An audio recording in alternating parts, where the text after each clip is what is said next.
Gosh, I'm awestruck with such an amazingly distinguished panel that it's my privilege to moderate and to be here in this incredible space that it has been such a blessing to be a part of this week.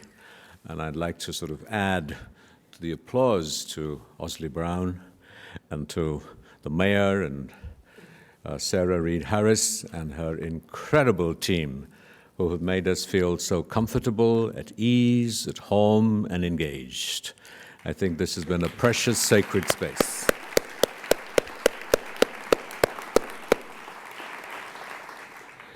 I'm also here because my teacher and guru, His Holiness the Dalai Lama, has been a great admirer of the work that the Center for Living Faiths and Osley and the team have been doing here in Louisville. And so I'm blessed twice over to read a message from him. I would like to convey my best wishes to everyone participating in this year's Festival of Faiths in Louisville, Kentucky. It is appropriate that the organizers, the Center for Interfaith Relations, draw their inspiration from Kentucky's adopted son, Thomas Merton. I was privileged to meet and learn from him. In fact, it was he who first sparked my appreciation of Christianity. 3 years ago, I remember having the opportunity to speak about engaging compassion in conjunction with the same Festival of Faiths. I was also happy to learn that the Louisville mayor, Greg Fisher, and where is he? And an applause for him too.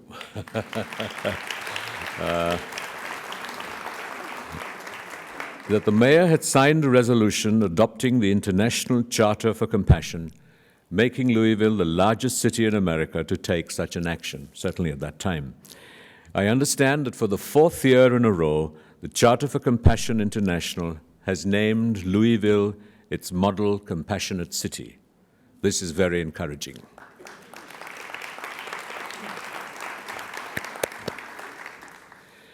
I consider nonviolence to be compassion in action. It is not a mere absence of violence. It is something more positive and more meaningful than that. Some people seem to think that compassion is just a passive emotional response rather than a rational stimulus to action. But to experience genuine compassion is to develop a feeling of closeness to others, as Mahatma Gandhi did, combined with a sense of responsibility for their welfare. His great achievement was to show that through his own example, that nonviolence can be implemented effectively, not only in the political arena, but also in our day-to-day lives. Nonviolent action, when confronted with grave injustice, provocation, and violence, needs a strong will and a determination based on compassion and an awareness of the larger context. In today's interdependent world, since violence inevitably provokes further violence with unpredictable consequences, we need to begin with inner disarmament. The 20th century was a time when many people thought that violence was the way to solve our problems. Although their motivation was often positive and good, the method, the use of force, was wrong, because invariably violence creates more problems than it solves. We should aim instead to create a demilitarized world, a peaceful world based on dialogue. This would be a realistic aspiration for the 21st century. The disturbing emotion that most often gives rise to violence is anger. A wise and experienced American psychologist, Aaron Beck, told me he had concluded that when people were angry, although the object of our anger appears to be completely negative, 90% of that negativity is in fact our own projection. This is an example of how we tend to rely on appearances rather than reality. Neither prayer nor quiet meditation alone will defeat anger. What we do need is to analyze whether anger is of any value. Negative emotions are our enemies. Foremost amongst them is ignorance. In order to see reality, we must look at things objectively with a calm mind. We also need to cultivate warm-heartedness, for this is the basis on which we can make the world a happier, more peaceful place. And the first beneficiaries of such a strengthening of inner values will no doubt be ourselves. The time has come to begin a systemic effort to encourage more among the 7 billion human beings to be kind-hearted, whether they are followers of religion or not. As children, we naturally receive tremendous love and affection from our mothers. We can cultivate this natural seed of affection to become warm-hearted, not only towards our close friends and relatives, but to all sentient beings. We need to remember that instead, as human beings, we are all fundamentally the same. And to be fully inclusive, we need to take a secular approach, secular in the sense that it is used in India to mean an unbiased respect for all religions and faiths, and even the values of those who have none. We can change humanity by changing ourselves as individuals. By cultivating inner values, we can change our own lives and those of our families. This is how we can create a happier and more peaceful world. Today, because the capacity for human destruction is so immense, because the threat to the environment is so great, people are developing a greater understanding of the importance of adopting nonviolence and compassion. I offer my prayers and good wishes for the success of the festival, and my hopes that your discussions on the pathways to nonviolence has been fruitful. I look forward to hearing what practical steps you recommend for putting your conclusions into this effect. I think it's significant that His Holiness has concluded his message with the aspiration that Rausley and Sarah have articulated for this morning session. How can we take the discourse of the preceding days that has deepened our understanding of the issues and predicaments that we confront in relating and dealing with violence, and look for concrete ideas that will take forward our aspirations to make them a reality. It's a great personal pleasure for me to welcome a Dharma brother, Pico Iyer, who I've been waiting for 25 years to meet. We have been in touch, and I'm delighted to be sharing the stage with him. Pico is a quintessential author who has embodied in his life and his work what he has written about, and that is rare. He has authored 12 books on subjects as diverse as the global order, Graham Greene, the Cuban Revolution, and Islamic mysticism. He has written the introductions to more than 50 books, and look at the diversity of these: Somerset Maugham, Peter Matthewson, Houston Smith, and many others. And he has often written linear notes and tour programs for Leonard Cohen. He's given TED Talks in 213 and 14, and one on movement and the other on stillness, and each has been seen by more than 2 million viewers. He has been a very passionate articulator and a bridge to help deepen our understanding of the ideas and philosophy and the man that His Holiness the Dalai Lama is. He was born in Oxford, in England, educated at Eton, Oxford, and Harvard, and what an incredible academic record. He has been based in Japan for 28 years, but now tells me that he's spending more time in California at a Benedictine hermitage. Pico.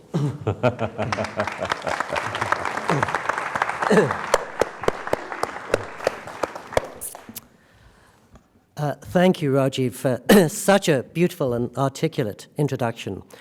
And I thought maybe I would, flowing out of what we just saw in Furnace Mountain, talk a little bit about what hasn't come up so much this week, which is the sign that greets me every time I enter my health club in California, which is change begins within.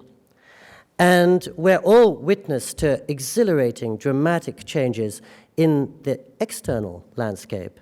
But I think we all know that they fundamentally start inside ourselves, in imagination or vision or conscience, just what the Dalai Lama said in his letter about inner disarmament. And I sometimes worry or wonder that peaceful action can't come easily from a scattered or disturbed consciousness. And these days, it sometimes seems that our inner landscape is more shrunken, more cut up, and more overcast than ever before. I'm sure many of you know the sensation that you have more and more time-saving devices in your life, but it sometimes seems you have less and less time. Every single person in this room, even if you were not at the Festival of Faiths, would take in more data today than Shakespeare took in his entire lifetime. Does that mean you know more than Shakespeare? Does it mean you're wiser than he? I'm not sure. The average American today spends 8.5 hours every day in front of a screen, which may mean that the real world has a greater power to confound or unsettle us than ever before. There's a great new field called interruption science, and researchers in it have found that it takes the average person 25 minutes fully to recover her concentration after just one phone call. But in a room such as this, the average person receives a phone call every 11 minutes. So we're never caught up. And in fact, the more we try to keep up with the moment, the further we fall behind. And my sense is that humans were never meant to live at a pace determined by machines. And really the only way we could do that is by squandering our humanity and becoming machines ourselves. I think we were made for living at the speed of life rather than the speed of light. And I'm thinking, too, that if there's one thing that everybody in this room would take a bet on, it is that our devices are not going to get slower or go away. And we wouldn't want them to, because unquestionably, recent technology has made our lives healthier and brighter and longer and happier.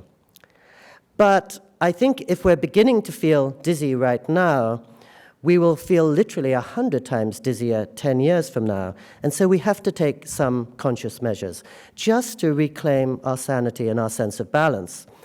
And the good news for me is that really, again, all the power lies in ourselves. Our problem, if we're feeling overburdened and scattered, is never with our devices, it's with ourselves. If I'm busy eating and eating and eating from a jumbo bag of potato chips, and then I get a stomachache, I can't blame the potato chips. The only problem is in me, and therefore the solution is in me. And I was talking a couple of days ago about watching His Holiness, the Dalai Lama, and as he goes through 8 hours of his working day, I witness again and again, he never takes even 5 minutes off. And he's absolutely present and completely attentive to everybody around him for those entire 8 hours. And I think that's in part because before he even emerges from his hotel room every morning, he wakes up at 3:30 and does 4 full hours of meditation. Some of you may have seen, since he did come to Louisville a couple of years ago, the great singer and poet Leonard Cohen. And if you saw him, you noticed that he brought to the stage a sense of intimacy and of focus and of depth that we're not used to seeing at a typical rock concert. And I think that's in part because he spent 5.5 years living as a monk. And I watched him in his monastery meditating for up to 18 hours every day, collecting his inner resources. Now, most of us in this room are not monks, but even Steve Jobs, for example, who gave us these devices, famously came to all his important decisions by walking unplugged, just thinking things out or having a conversation with friends. And I'm certainly not the person to offer any wisdom on this. A travel writer talking about stillness sounds like a very bad joke.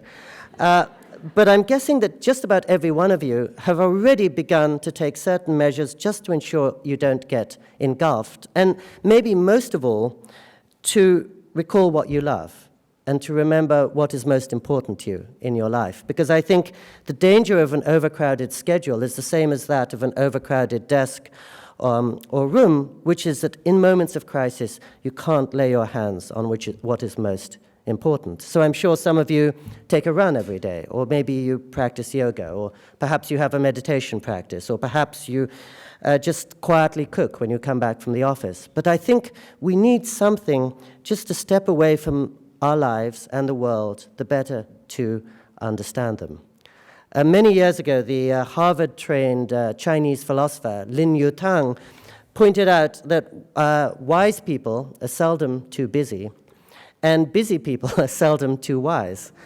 And I would add that busy people are seldom too happy or too kind. And I sometimes say to myself or to my friends, if you're really happy, racing from conference call to text to cell phone to email, please continue. But my suspicion is that many of us don't find our deepest fulfillment there. And as the monk was saying in the short film, we lose contact with what is wisest and realist inside ourselves in the process. And it's almost as if many of us find ourselves on this accelerating roller coaster that we never quite asked to get on, but now we don't know how to get off. And yet, I think any one of us, of course, can get off it anytime we choose. When you're on the treadmill in the health club, turn off the TV, and suddenly your mind can think or not think, but can run like a dog off the leash on a beach. If, like me, you love listening to the radio when you're driving around town, maybe sometimes turn the radio off. Suddenly you enjoy a micro vacation. In our little apartment in Japan, every night I'm waiting for my wife to come back from her job, and I, so to speak, kill time, or I used to, by scrolling through websites or checking my emails or turning on the TV. There's never anything to watch on Japanese TV. And then one day I just turned off the lights and I put on some music. Initially quiet music, but in later days not so quiet music. And I was amazed how much clearer I felt when I heard her key in the door, how much better I slept, and how much less jangled I was when I woke up the following morning. I think the last 20 minutes and the first 20 minutes of every day are disproportionately important to our well-being. And it's funny that, at least in myself, I noticed this crazy double standard. A few years ago, I went for my annual checkup with my doctor. He looked at my blood test figures and he said, well, you seem fine, but you're not getting any younger, so you should take exercise 30 minutes every day. And the minute he said that, I signed up at the local health club, and I religiously, so to speak, observed that every day.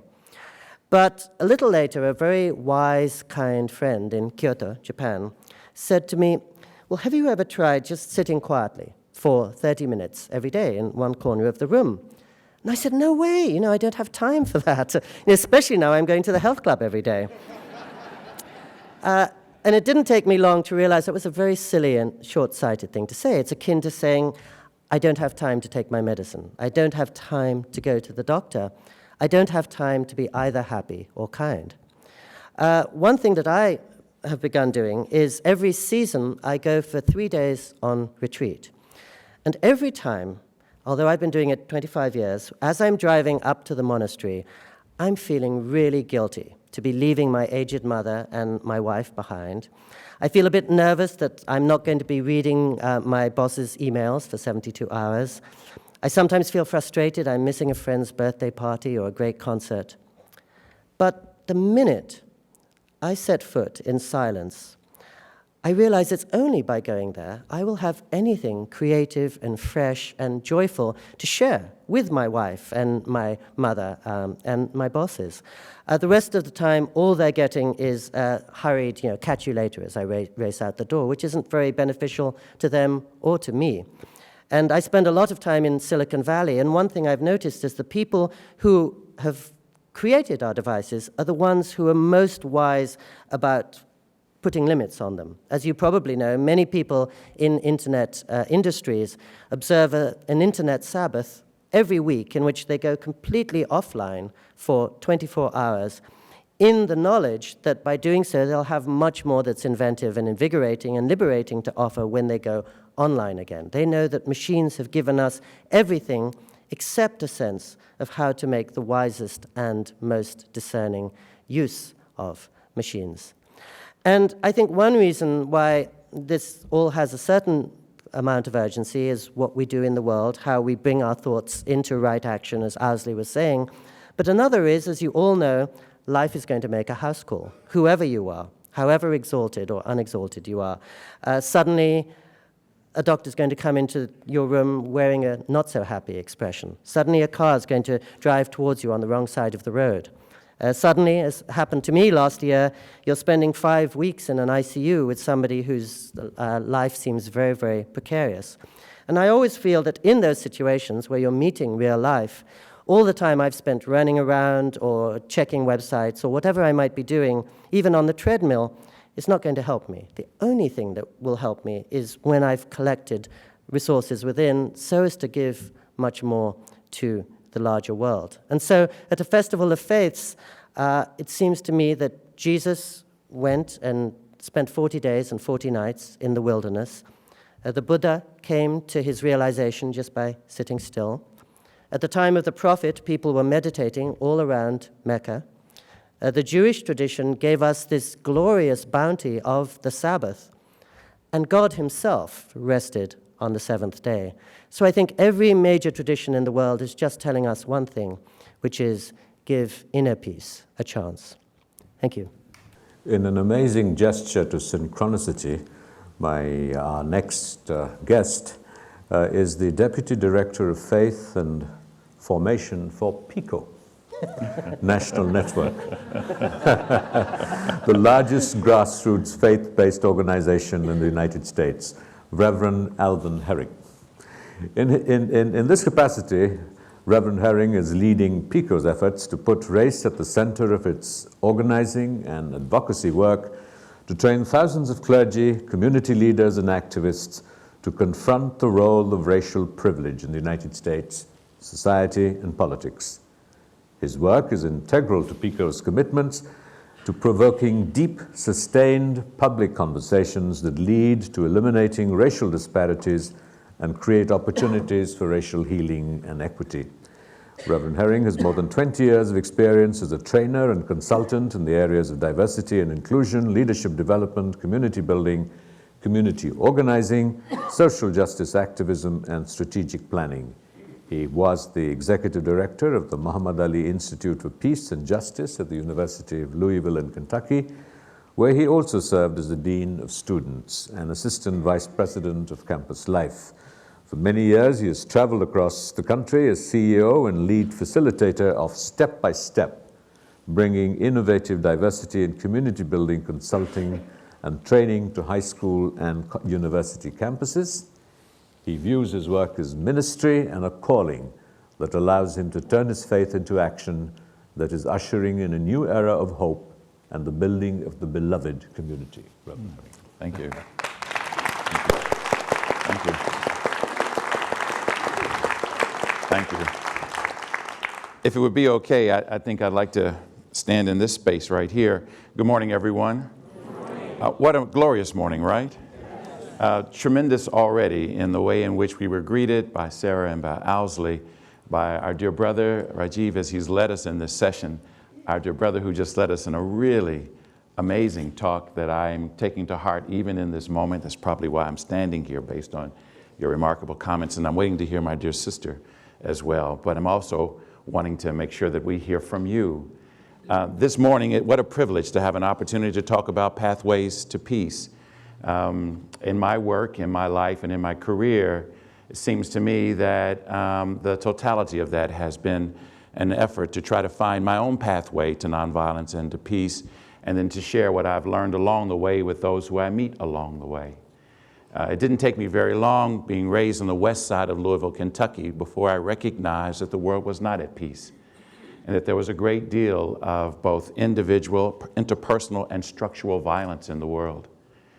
It didn't take me long to recognize that the violence that I may have experienced and encountered with those who I met personally paled in comparison to the violence that I encountered in system after system that seemed to not be able to recognize and value my humanity and the humanity of so many others who were like me, people of color, poor, young, or old. And so for me, it set me on a lifelong journey, if you will, looking as deeply as I've been able to inside myself, and looking as deeply as I've been able to look inside the eyes and the hearts of those that I meet. And so it is in that vein that I want to share just a few minutes with you this morning. And as you notice, when I stood to my feet, I greeted you. And I want to greet you again, but this time I want to greet you in a different language. There may be those among us who might be able to speak this language, and so if I am not as articulate in that language as I attempt to be in English, please forgive me. But the language system that I want to greet you in this morning is Zulu. And there's a Zulu greeting called Sawubona. Would you just take a moment and turn to your neighbor and just offer them this greeting, Sawubona? So I gave you a chance to practice with one neighbor, but I'll give you a chance to practice out loud. The first word is Sawu. Bona. Sawubona. Now turn to your other neighbor, now that you've practiced it, and say in a hearty way, Sawubona to them.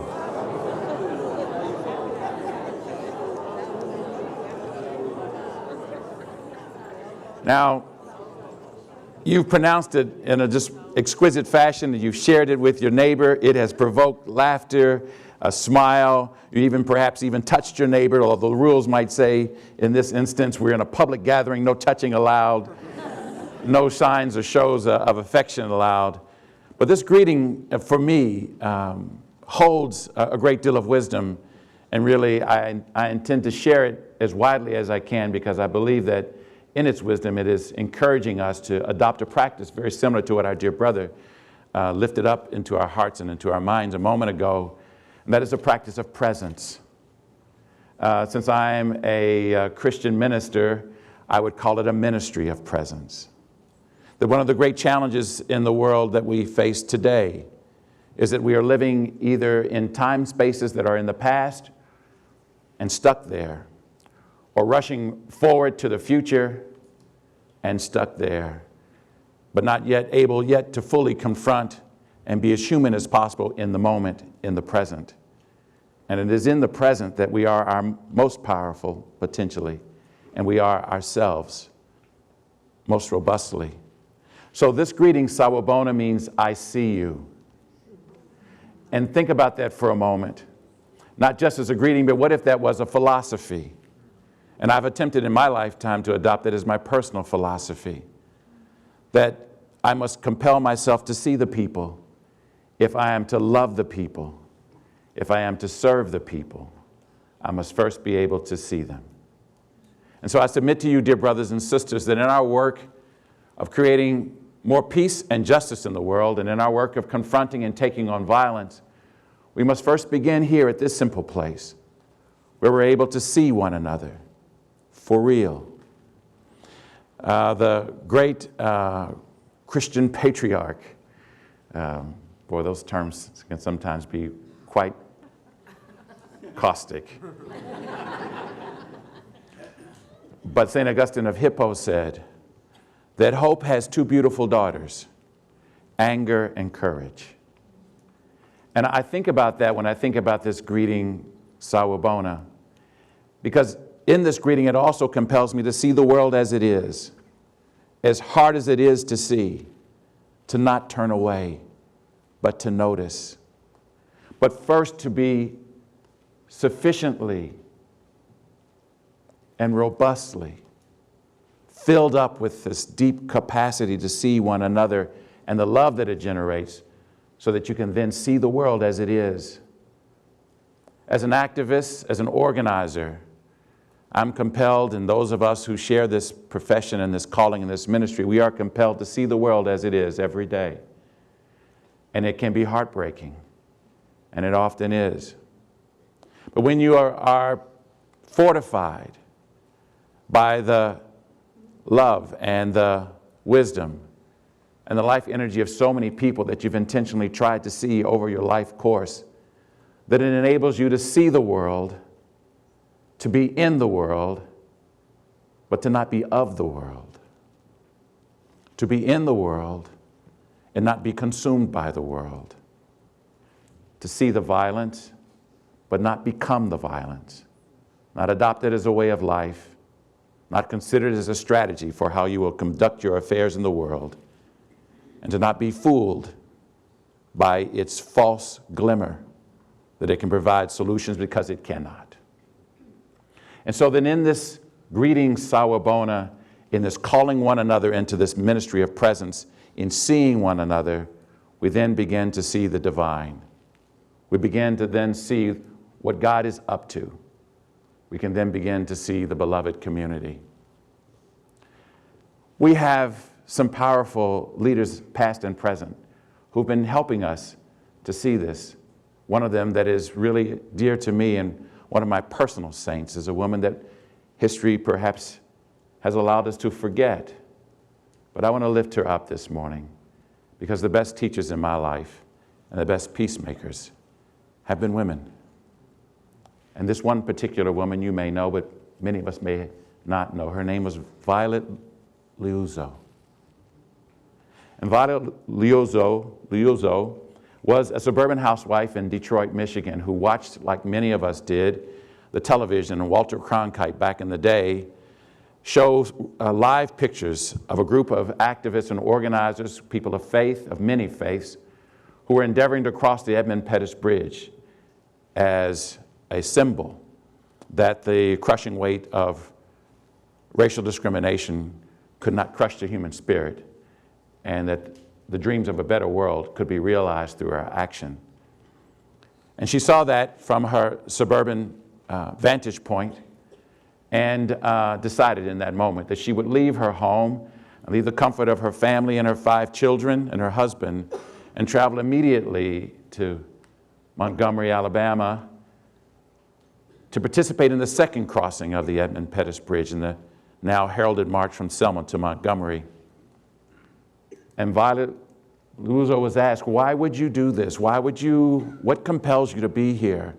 And she said, I saw the faces of the men and women and the boys and girls who were simply saying, don't I matter?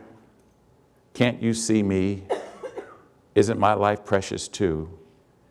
And she said she saw those faces and she was compelled to move, to act. And history will tell us that there was a successful crossing of that bridge, but that bridge was just a metaphor.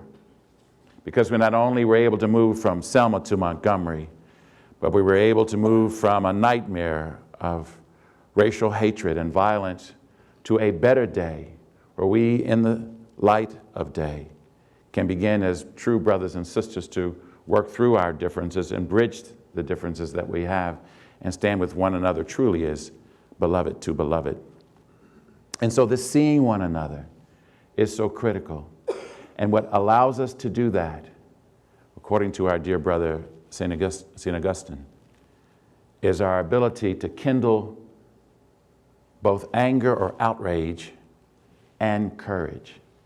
And so I leave you with this: if we are to indeed begin to create pathways to nonviolence that will supply us with the energy, the soul force to change the world, we must bring to it this capacity to see one another.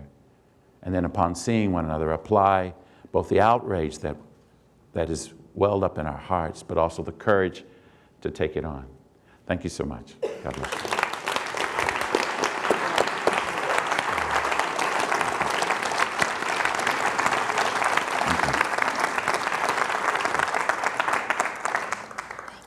Thank you, Reverend Herring. Our next speaker, Reverend Dr. Joan Brown Campbell, retired in December 2013 after 13 years as director of the Department of Religion at the historic Chautauqua Institution. Did I pronounce it right?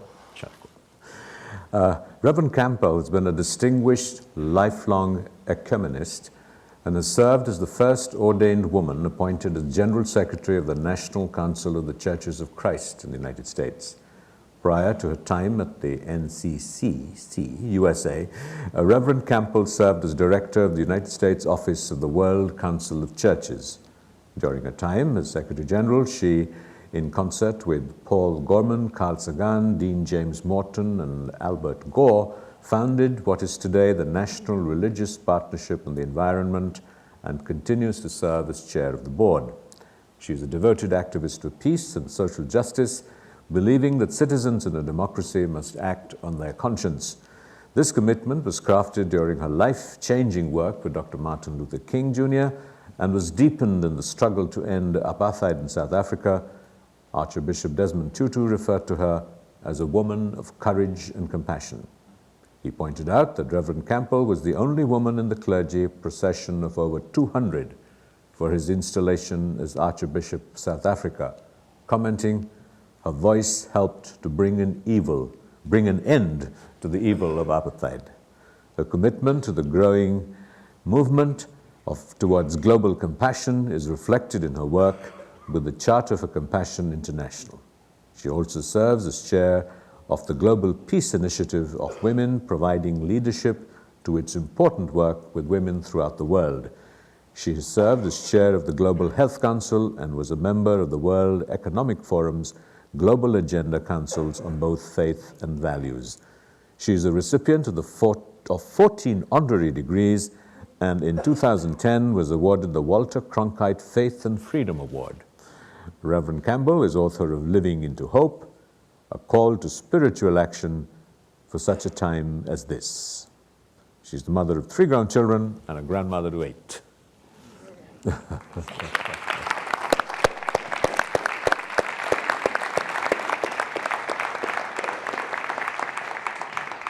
gonna walk over here. Thank you, you're so kind. It's dark here. Thank you.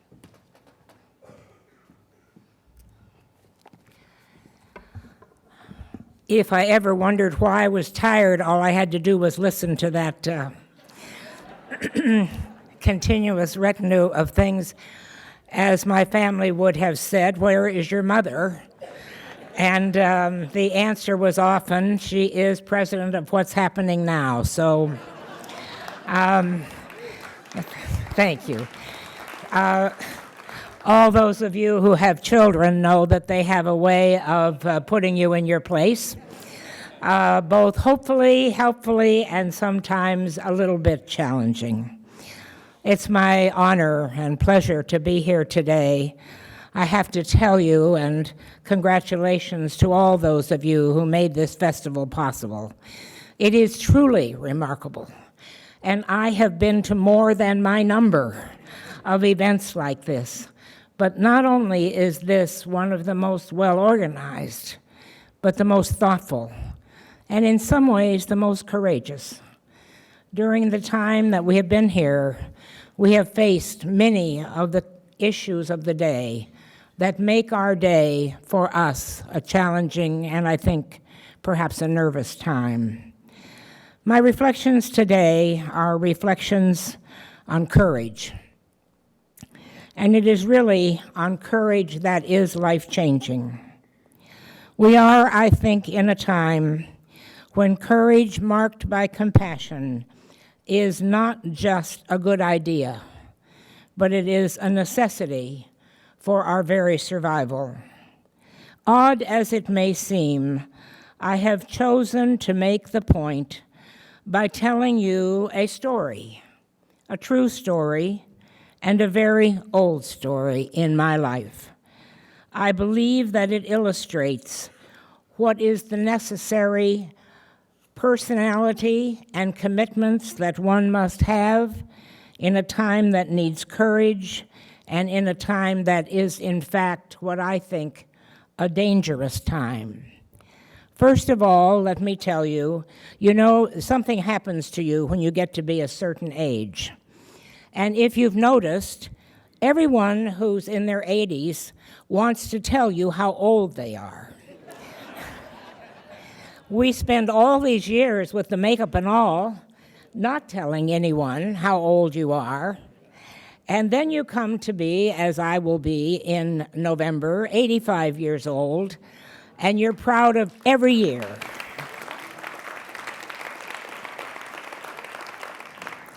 It wasn't until I began to think about what to say today that I realized that I wanted to go back to my time with Dr. King.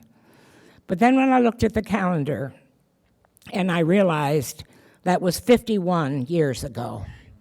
It seems now almost impossible it was that long ago. But it was 1965. I was living in Cleveland, Ohio. I was a young mother with 3, to call them lively children would be an understatement. Very busy children, and a husband who was a young lawyer. A young and brilliant pastor had come to our church. Now, I will have to confess to you that this pastor's daughter is in the congregation today with us, and so she can call me on it if I'm not correct on this. But he was one who changed hearts. He said to me one day with a very nice way of putting it, but he said, "You're one of the most committed people that I've ever met, and the content is equally screwed up."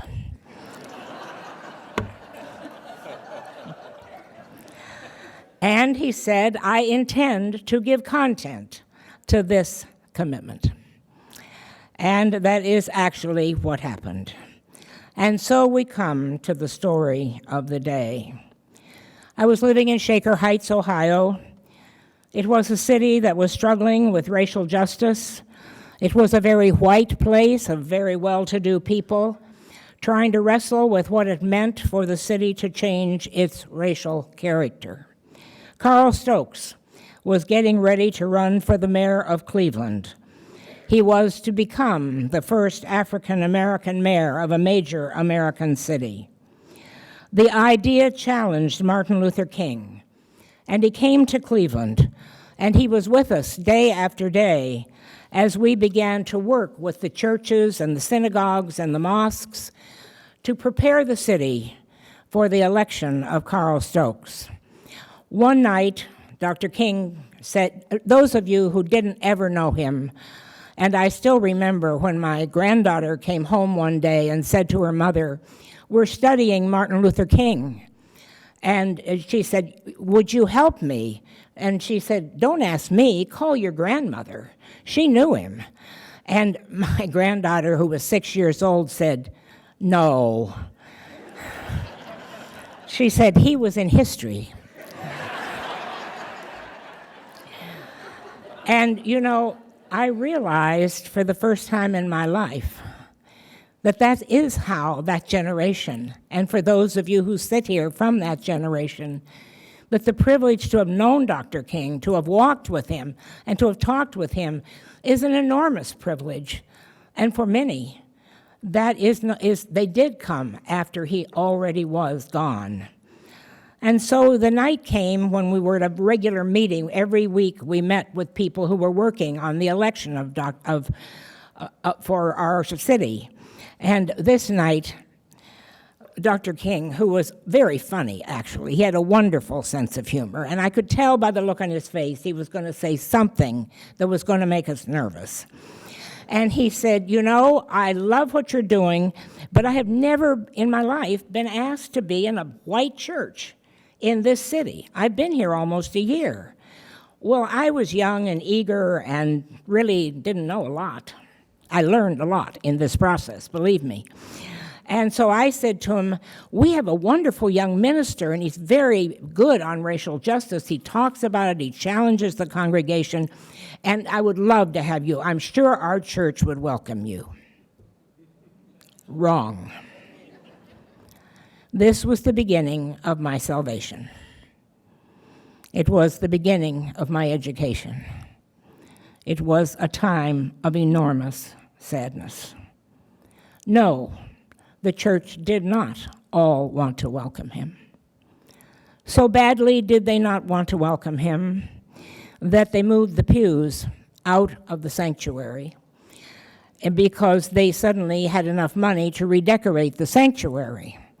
And then said, "Well, we can't have Dr. King because we wouldn't want to have him without a proper setting in which for him to speak." It got more and more difficult and more painful. However, there was a group of people, very strong, not necessarily what one would have considered the best people in the congregation, or perhaps the most involved. But they said, "No, we will have Dr. King." And being a disciple of Christ Church, we took a vote. And the congregation overwhelmingly, with some very strong exceptions, voted that he should come. The powers that be finally agreed that he could come, but he would have to speak outside, not inside the congregation. And so we said, fine. And I talked to Dr. King, and he said, no problem, young lady, I can do that. And he came, and the day that he arrived, there were demonstrators outside, people carrying their flags upside down with swastikas on their arms. But he was not challenged by this. He walked out onto that portico, and there were 3,000 plus people waiting to hear him. Thank you. Never could that many people have gotten into that sanctuary.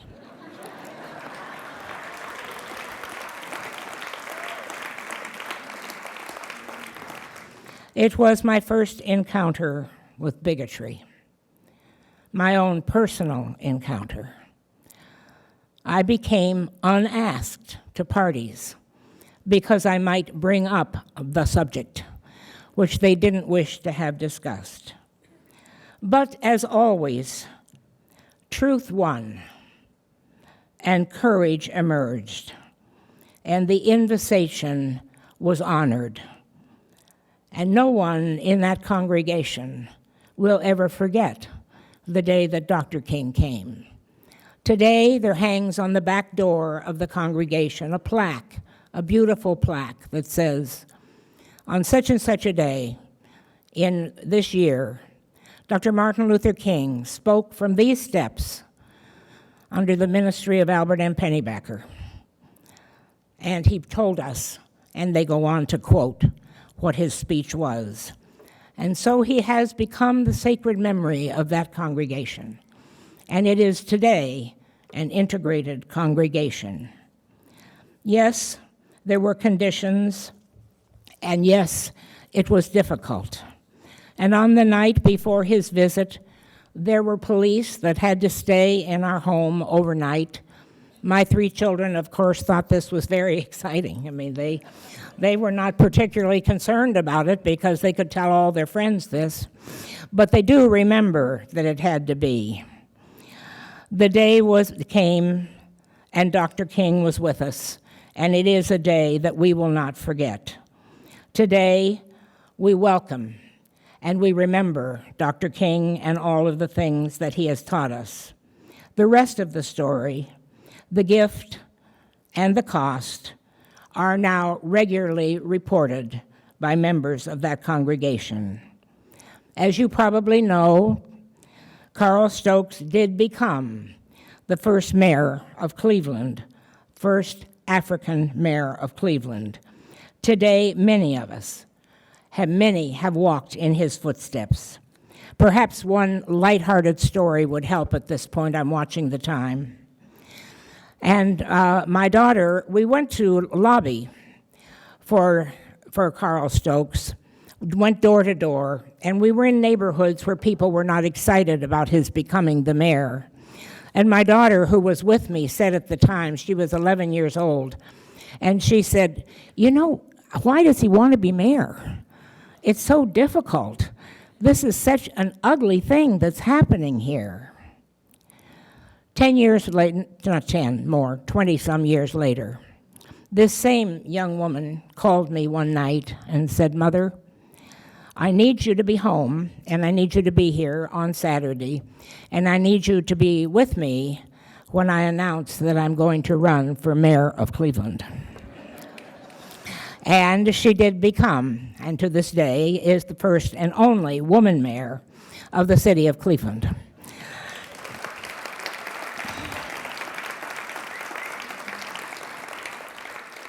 Dr. King changed our lives. He changed the lives of that congregation. He changed the lives of many whose names we will never know and whose faces we will never see. But I think what it presents to us, the bravery that was his, the sacrifice that he took, his gift to us of nonviolence, which we talk about today, but when having watched it with someone like Dr. King, we say very carefully that we believe in nonviolence. If you lived with and watched Dr. King, you had to know that that commitment was a commitment of high cost. And so perhaps, as we gather here in this festival of faith, and I like the fact that it is said to be of faiths with an S on it, so that we are a festival of many faiths. So love remains costly. So to all who live under the pressure of prejudice, for those who have to live that life, to all of you, we say our hearts go out, but more importantly, our commitment is yours. We will walk with you. We especially say that today to those who are with us who are of the Muslim faith. We walk with you, we want to be with you, and perhaps the best ending I could give you is the famous poem that goes like this. The woods are lovely, dark and deep, but I have promises to keep and miles to go before I sleep. Thank you. As a moderator cum speaker, I have an extremely challenging task following on the heels of so much eloquence and passion. As a longtime student of His Holiness, the Dalai Lama, every time I see him, or he even passes me on a corridor, he'll always whisper, "Practice, practice, practice." And I think that is the great challenge that, well, let me tell you a story. Many years ago, I made a film on an Indian icon called Baba Amte. And Baba Amte was an iconic figure who worked to rehabilitate victims of leprosy.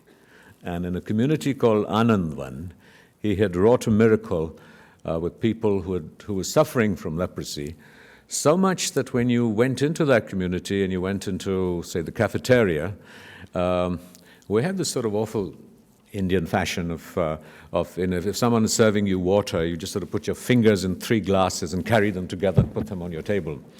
And we've sort of got comfortable with that. But here were people who had fingers gnarled with leprosy who were doing that.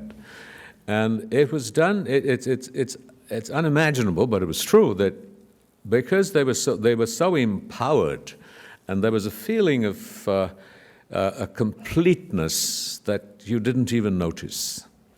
So I'd done a film on Baba Amte, and so His Holiness watched it and said, you know, this is the man I want to meet. And so it was a day-long trek to Anandvan. And so Baba Amte and His Holiness went around the community, and he came back, and both men hugged each other and wept. And I have never seen His Holiness before or since then weep like he was howling.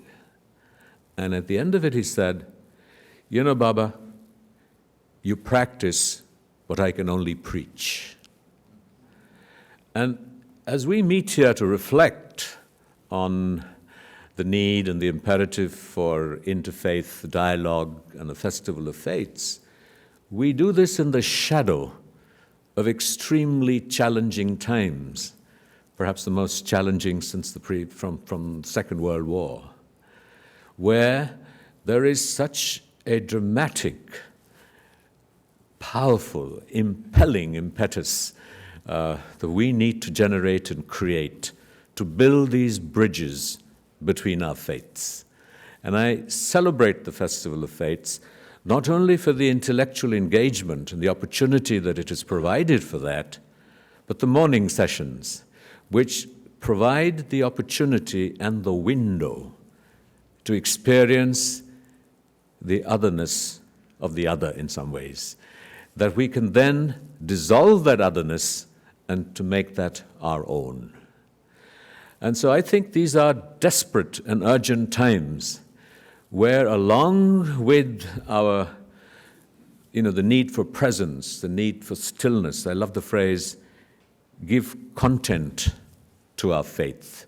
That is the challenge of our times. And to give content to our faith in a manner that is truly inclusive, where the otherness of the other can in some ways be diluted. What is happening is circumscribed not merely by issues of faith, but powerful issues of equity, of the military, the agendas of militarization, of the weapons industry, of environment, of the way petroleum prices can be managed, a whole range of complex issues. And we can only begin that process if, even as we pursue our stillness, our intellectual dissolving of the barriers between ourselves and the others, if we can find that impulse to action. And what kind of actions?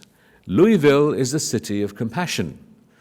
And I'm not sure that we often understand why compassion is important, not merely because it's something virtuous or something that's good and it will get us a rapid transit system ticket to heaven. I think compassion is also a very practical mechanism, a method of training our minds so that there is a softening of ourselves. Today we know from science and research, work with people like David Goleman and Richie Davidson, that people who have mental problems or who have an exaggerated sense of suffering are obsessed with I, me, mine. And when they're interviewed, those phrases come up very frequently. What does training in compassion do? It actually softens the sense of self so that it can be replaced by a proactive sense of concern for others. And the more that we can do that, the more likely are we to be able to address the crises which, for our, the media's need for sort of quick snapshot phrases and titles, we just sort of, we paraphrase these as interfaith issues as the shorthand for that aspiration. And I think that His Holiness's contribution, the Dalai Lama's contribution here, has been to bring to the table a long tradition of the most sophisticated mind training techniques that could be adapted in secular contexts, removed from their particular religious and sociological context, and applied universally, so there can be a softening of that. I think there are also learning. We haven't had a lot of discussion about the Hindu tradition here, which is an ancient tradition and I think the sort of second largest faith in the world, and its inclusivity.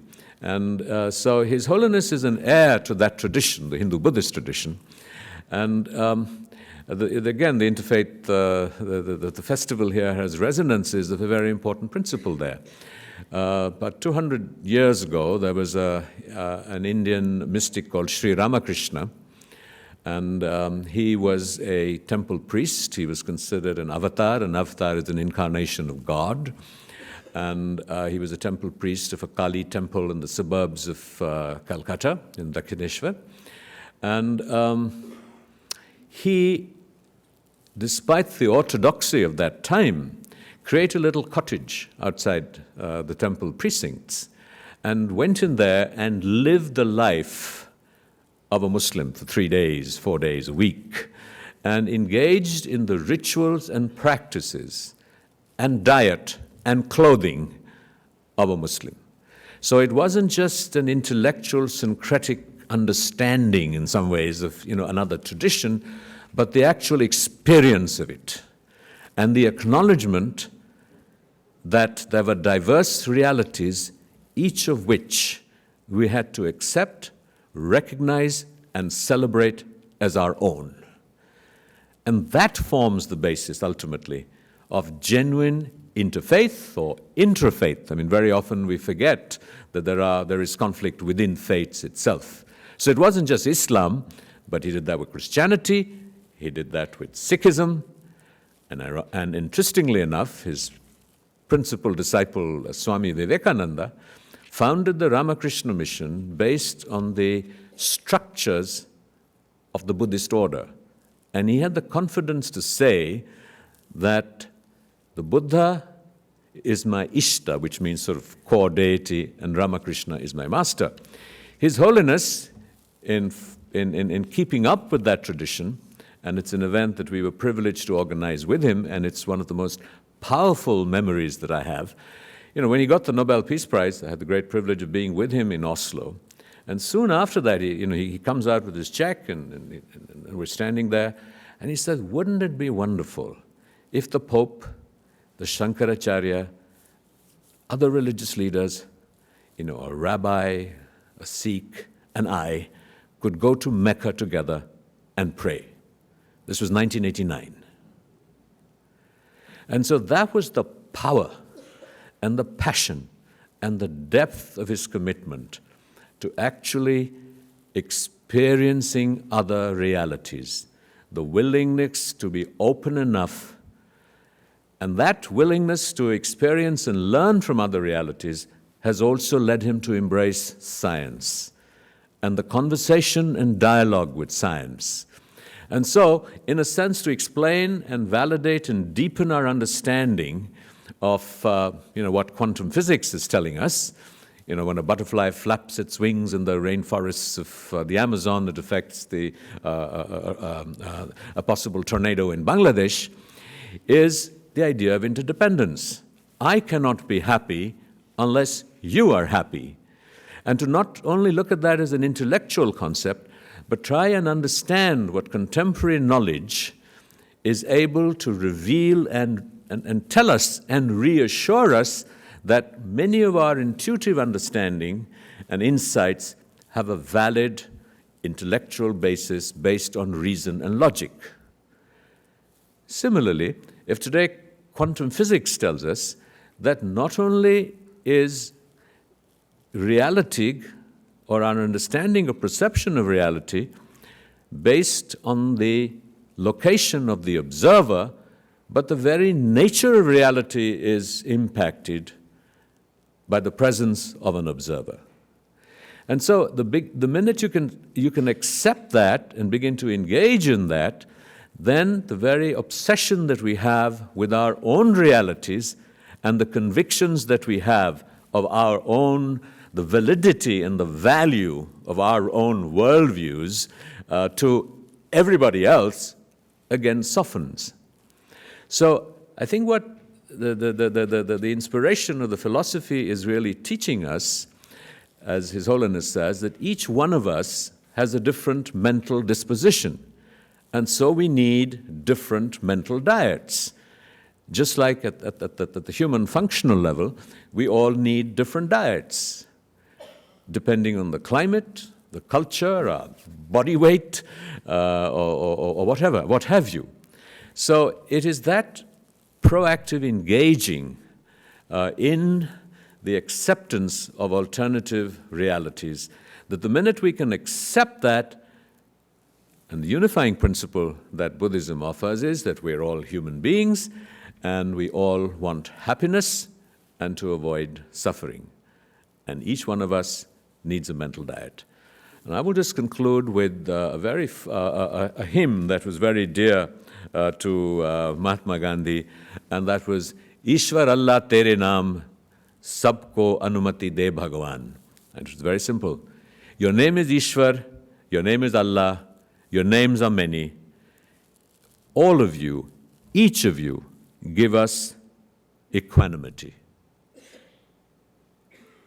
So, depending on our mental disposition, depending on our backgrounds and perspectives, each of us needs a different mental diet.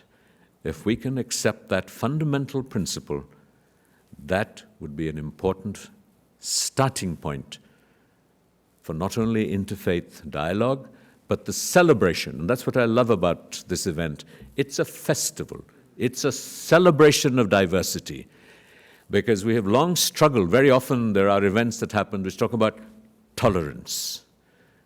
And tolerance is a very presumptuous, patronizing word. So let us together, in the spirit of Louisville, celebrate diversity and celebrate the mayor who's left for his commitment to the cultivation of compassion that softens our own sense of self, that we may embrace the other. Thank you.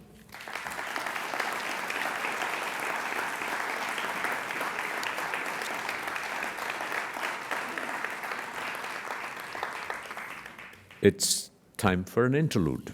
If I may invite Christella Phillip and Shama Iyer. Sorry. And Daniel Gratz is going to join us.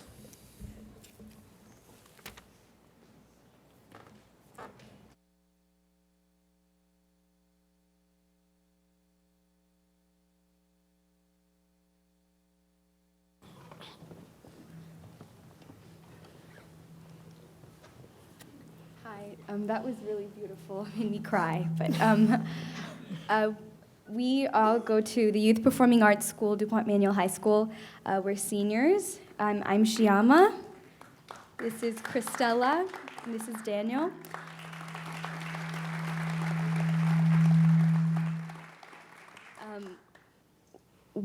Christella and I actually were invited for the opening ceremony to do like a student litany sort of thing, and we were asked to come up with a phrase, and Christella made the phrase, see not with your heart, see not with your eyes, but with your heart, and so we decided to make a song, so it's written by us, and we asked Daniel to accompany us with percussion, because we thought it would sound wonderful with it, so very excited, so I hope you enjoy.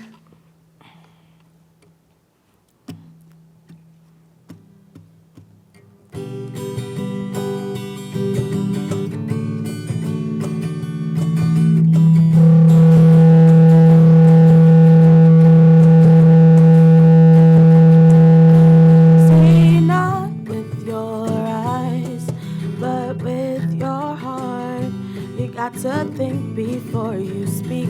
If I challenge you, challenge me. See not with your eyes, but with your heart. You've got to learn how to make peace. You've got to live in harmony.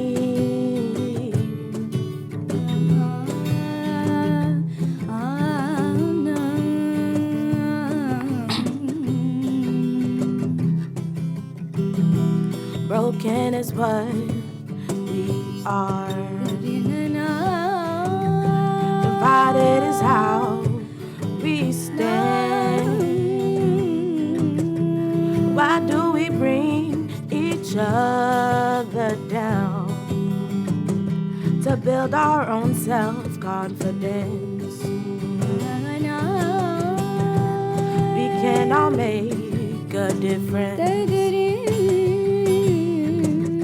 Show love every day, give a hand. This is our world, so let us welcome each other the best that we can. See not with your eyes, but with your heart. You've got to think before you speak. If I challenge you, challenge me. See not with your eyes, but with your heart. We've got to learn how to make peace. We've got to live in harmony.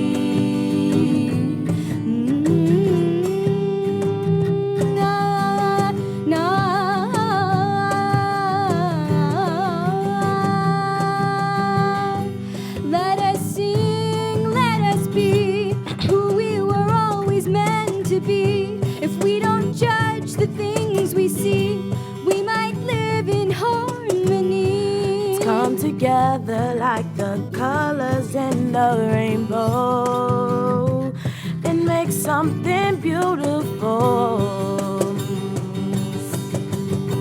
See not with your eyes, but with your heart.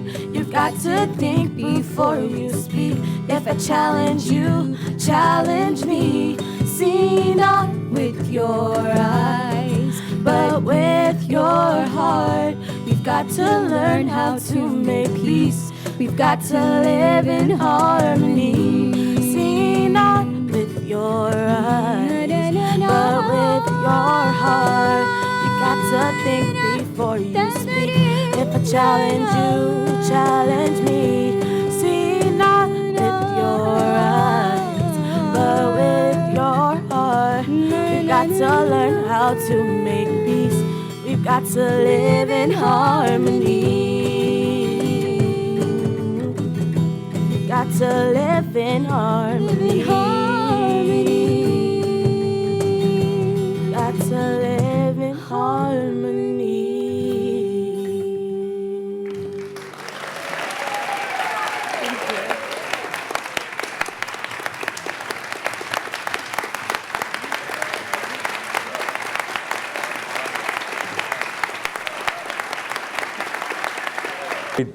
What I suggest is that we do a round of questions, and we will then ask our, instead of a question and an answer, 2-3 questions, and go around the panel and give them a context to respond to it.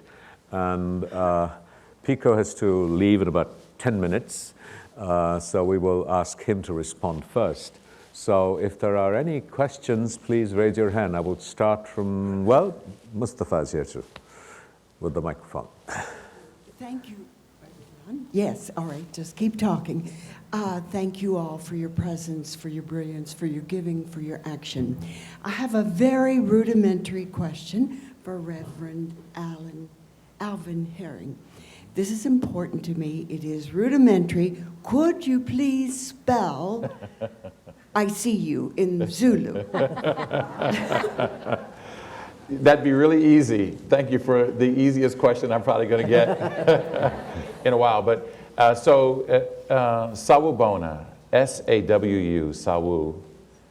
Second word, Bona, B-O-N-A. And just a real quick story. So we raised our two sons, Brandon and Ryan, in Baltimore, Maryland, in the inner city in Baltimore. And I was a high school guidance counselor. Many of us are celebrating the work and the writing of Ta-Nehisi Coates. Well, I was his high school guidance counselor. And it took some work, let me tell you. And so one day, my son Brandon came home and said, I've learned a new greeting. And I wasn't listening. I was doing, other things. You know how children really fight to get our attention. I was doing whatever dads do around the house. And he says, no, Dad, I've learned a new greeting. And they're like, okay, great, son, great. Pass me the wrench or whatever I was doing. And he grabbed my face with his little hands. And he said, no, Dad, I've learned a new greeting.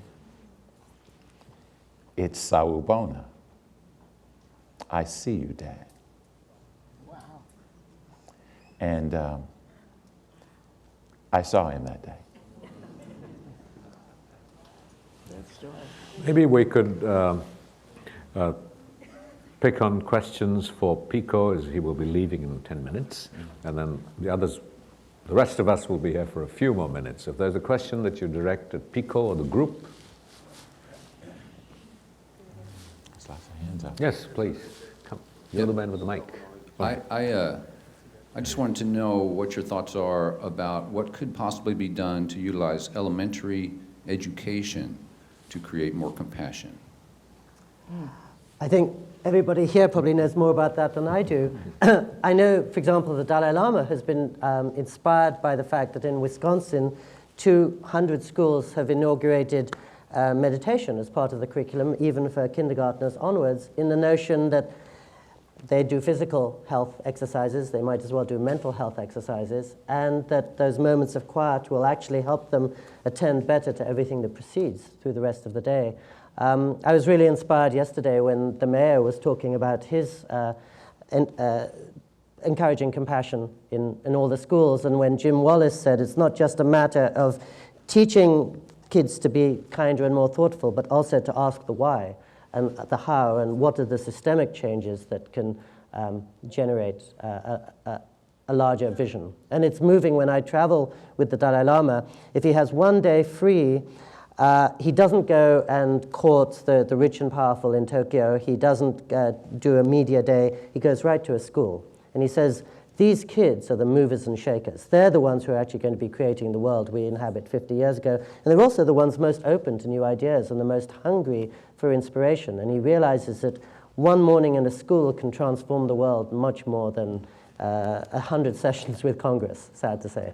I think just the more children can be exposed to Dr. King, Gandhi, all the other heroes. And one thing I was thinking when I was listening to Rajiv, sorry for the long answer, but I was so moved to hear you tell us about Sri Ramakrishna, and he's actually inhabiting the Muslim way of life for days on end. And I was thinking that most of us in a room such as this have the means and the freedom, which most people on the planet don't have, really to try to live inside the other. We're in a very privileged position, regardless of our race, in a room such as this. I remember quite a few years ago, I thought, well, like Rajiv, I'm of Hindu descent, and my religion has been at odds with Islam quite a lot. And I was living in the United States, where Islam was coming to be regarded in very suspicious ways. And so I thought, for the next 4 years, I will just devote all my free time to reading and researching everything I can about this religion. And then I actually wrote a 400-page book about Islam, which I sent to my editor on September 12th, 2001. But on September 12th, 2001, I realized none of those 4 years had been wasted. And then in this century, and again, it's something anyone in this room can do, whenever I can save up time for a holiday, I go to Yemen or Syria or Iran or Beirut or Jerusalem, or partly because they're some of the richest, most fascinating places on earth, but also because whenever it's what Rajiv was saying about not just an intellectual exercise, but a human exercise. And when we hear about those countries, we only hear about all the ways they're very different from our own. And as you all know from your own travels, the minute you get off the plane in Syria, the taxi driver is telling you, he's complaining about the economy, he's telling you he's really trying hard to raise his kids, he's worried about the future. He starts telling you about his cousins who live in Louisville and the fact he more than anything dreams of coming to the US because it's such a wonderful place. And instantly, all your stereotypes fly out the window. And of course, nowadays you can meet people from all those cultures in Louisville or New York City or San Francisco, but there's nothing like actually encountering them firsthand for giving a human dimension to the news, which is exactly what the news doesn't usually feature. That's off your question, but I was inspiring to hear about Ramakrishna. If I could take that further, through our growing up years or mentoring our children, we spend hundreds, thousands of hours in training ourselves and our children and our communities to develop skills for our professions, for our sport, to be a musician or what have you. But how much time do we spend on training our minds to be happy? We don't find the time or the space to prioritize that, as Pico was telling us, and the time to just sit still. But His Holiness has argued, based on, I think, India's civilizational heritage, which offers the most sophisticated mind training techniques, which are not very different in some ways to the techniques of training yourself to play a violin or a piano or to be a sports person. There are graduated structure techniques. And His Holiness himself, inspired by Ramakrishna and that tradition, a very powerful moment for us was a visit by His Holiness with him to Israel, when he went into the Alaska Mosque, put on a skull cap, and performed a namaz. He just didn't go there to be there and to sort of educate himself. He went there to experience that reality, as he did with the Wailing Wall and the church and the different places of worship that are so closely congregated together in Jerusalem. So a project that we run on his behalf is to take young children, and well, not that young, say in the middle school, for immersion experiences where they actually go and spend either a whole day, and the older they are, sometimes 3 or 4 days, living in a madrasa, which is sort of the traditional schools where Muslims are educated, living with them, eating their diet, eating their food, and going through their rituals. Because rituals are an external sort of mechanisms and processes and devices to inculcate internal process within us. That really is the value of a ritual. So to use points of access to experience diverse realities. So the answer to your question is really that what we do with young people is to sort of relevant and appropriate to their age and receptivity, to starting with stillness, to cultivating focus and concentration, to actually experience other people's realities. And what we have on the table, and I believe from Owsley that the schools in Louisville are already beginning to look at that, is a structured curriculum from junior school to high school into university, really, that will both train the mind and cultivate compassion. So, and it's a very exciting initiative, and Louisville, of course, but 100 mayors will be meeting with His Holiness in the 3rd week of June, who have declared their cities of compassion, and a very important element of that is, at the moment, it's sort of, on His Holiness' behalf, we've labeled it secular ethics, but we're really looking at cultivating human values and training the mind to be happy. Sorry, another question. So, Pico, do you have a minute? You still have a minute? Yes, thank you.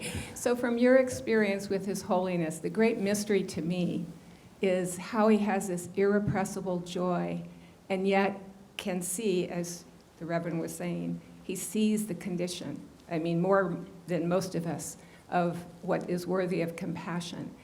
I just find it so mysterious how those two things can live together, because if I let my heart go to compassion, sometimes it just wants to break, and there's no joy, you know, or else I just want to turn it off. I don't want to see it. So how does that happen? And then the other question is, and you mentioned it, often when you see the Dalai Lama for the first time, or maybe the second or the third, you break out in tears. You don't know why, you just break out in tears, and yet he's so joyous. So. And I think what you just said, I would extend to his great friend Archbishop Tutu, too. And of course, everybody who has an almost palpable holiness reduces us to tears by reminding us of what we aspire to. And I think in answer to the first part of your question, I would say the answer is potential. He sees the potential in everybody. And he would say that the mark of a holy person is to see holiness in everyone he meets. And so they say about Buddhism, I believe, that it's a joyful participation in a world of sorrows, which means an unwavering awareness that reality is difficult and that conclusions are not always happy ones, but a joyful embrace of that situation, knowing that ultimately, if you try hard enough, you will be calmer and calmer in the face of difficulty. And so I think his joy comes from partly his famous curiosity. He delights in everything around him. He no doubt cherished that moment in the mosque because it was a rare chance for any Dalai Lama in history to be able to participate in Muslim rites. When he comes to Louisville, he can't get over his excitement to visit Thomas Merton's hermitage and to walk the streets where Thomas Merton had his profoundest experiences. But I think what I notice about him is that sometimes people will come up to him and they seem quite pushy and aggressive, and I'm standing in the back making my silly journalistic judgments about them. All he sees is love, or he sees something in them that many of the rest of us might not. And I think that allows him to be permanently alight. I just wanted to ask Joan if she would at some point, this may not be the right time, but at some point share with us the program she started, Chautauqua, called the Abrahamic Initiative, and the Appia program that went with that. I think that I would like for her to share that with us. Well, I can do it fairly quickly here, but it's a little complicated question, as you know. I think when I came to Chautauqua, its whole history was, it was a Christian organization with Christian history, particularly in the Methodist Church. And it was the founders of Chautauqua, now 200 and some years old, were given the gift, I think, from their founders of saying immediately that we need to know all religions. It didn't have the same content that it has within the last 20 years, but already from the beginning there was this feeling and almost, how would you say, a hint given that there was more than just the faith that someone worshiped themselves at that point. And that point in history in this country, that was a rather remarkable way of looking at it. And so I think it was after I was there that we began to talk about the Abrahamic initiative. And so like many people in this country and many institutions, we begin with what we know best, Christians, Muslims, and Jews. And not as though that itself is not a full plate. What became very clear, and for me it was the most meaningful to me personally in my time at Chautauqua, was when the board was able to say, we have to embrace all religions, and we have to become more knowledgeable about the world's religions, because if we're going to live in a world as torn apart as the one is that we live in, we had best become more informed about the religions of the world. And so this ancient, not ancient in your terms, but ancient in United States terms, an institution over 200 years old that began as a Christian institution is now fully open to studying the religions of the world and to begin to know what it means and what does it really mean to live in a country that says that people of all religion or no religion are welcome to be and to be honored in this country. So I think it was a big move for Chautauqua and has in fact opened the place up to people that might not have ever been attracted to it, might never have come. We're far from good at it yet. I listened to you talking and thought, now you could come to Chautauqua. and don't think I won't forget all of you to be. Somebody out there on my behalf is writing this down because it's how we learn. This country really has, whatever diversity we have, however, we have a long way to go and to really learn about the world's religions, and not just make noise about honoring them, but know them, know what it means. What does it mean to the soul? What does it mean to the heart, the mind? And how does it change people? And I have to believe that if we became more knowledgeable, we would be a better place. We'd have resources. And now we're very rich in this country with the diversity that we do have here, but I don't think we pull on it as much as we could or should. So thanks for the question, by the way. I'm going to steal away, but thank you all, and please.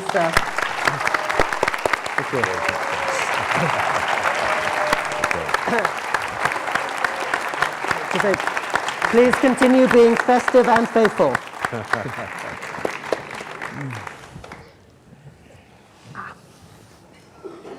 I think they're probably tired.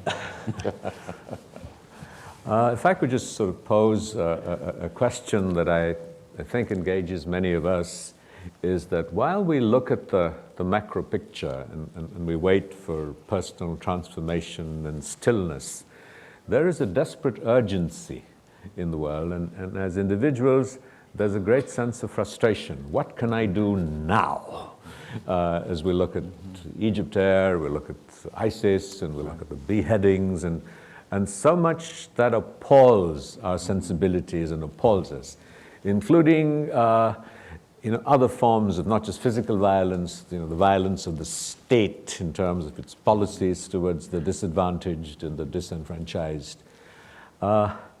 As to people, as ministers, what would you say to us? What do we do? I mean, we don't have the patience of 15 years of training the mind, or in the case of the Dalai Lama and other people, of being the 14th reincarnation and finally having arrived at wisdom. You know, we need this tomorrow, today, this evening. Right. So what sort of advice? Go ahead. Reassurance. Wow. Okay. Another easy question. That's a very thoughtful question, and I think really, truthfully, isn't that the question on most of our minds right now? I mean, that's really why we're here at this festival, right? How do we understand the world that we see around us? And how do we prepare our hearts, our minds, and our souls, and our spirits to actually, you know, do something, not just for the sake of satisfying our need to be important or our need to have answers, but to do something for the sake of humanity?